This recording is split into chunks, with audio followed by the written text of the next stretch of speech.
Eu vou dar uma outra dica importante para vocês. Isso a gente tem que usar para o nosso dia a dia, tem que criar o hábito de fazer isso.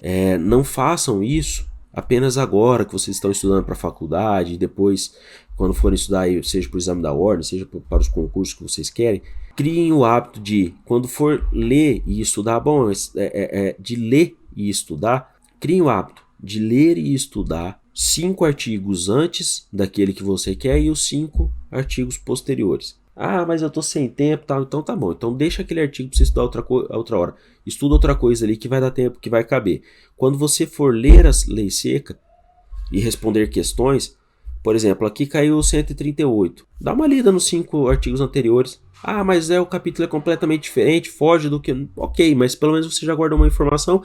Ajuda você a refrigerar, a deixar sempre matérias diferentes ali na sua cabeça. Você não precisa estudar a fundo, você leia os artigos ali, para você saber também que existe aqueles artigos, tá? O ideal é você parar e ler especificando cada um deles. Mas se for fugir muito do assunto que você está fazendo, que você está respondendo questões e tudo mais, como seria o caso aqui dos crimes contra a honra, se você voltasse, seria outro capítulo já do Código Penal.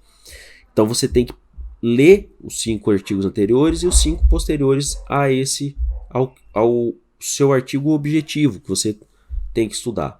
Como eu disse, por quê? Porque primeiro que lendo os artigos anteriores você refrigera a matéria, os posteriores também, e lendo os artigos posteriores, os 5 depois, pode ser que você já consiga encontrar alguma causa, assim, alguma coisa que, como por exemplo, uma excludente de ilicitude ou uma excludente de culpabilidade, tá? Isso tudo, você prestando atenção e lendo essas alternativas, esses artigos posteriores aí, você pode encontrar alguma coisa que vá te ajudar, tá? Então, tem que sempre ter esse cuidado e criar esse hábito, que isso vai ajudar demais vocês, tá? Nesse caso aqui, por exemplo, tá? Se você ler os 5 artigos posteriores, muito provavelmente você vai chegar, desde que você comece a ler ali no 138, você vai chegar lá nas disposições comuns para os artigos do capítulo dos crimes contra a honra.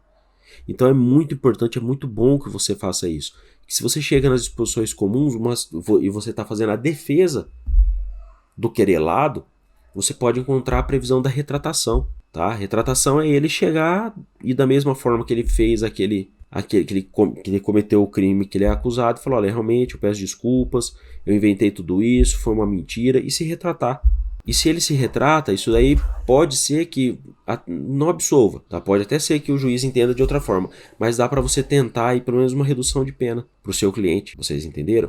Então é muito importante fazer isso para que na hora em que você vai, seja responder uma prova, uma questão, seja na hora de trabalhar, de defender o seu cliente, você tem essa noção, você sabe que aquela situação existe e pode beneficiar. Você pode às vezes até não lembrar de cabeça todo o texto ali do artigo, mas você sabendo que existe, já ativa o gatilho de você ir lá e pesquisar sobre o tema e te ajudar na hora de responder questão ou defender o seu cliente.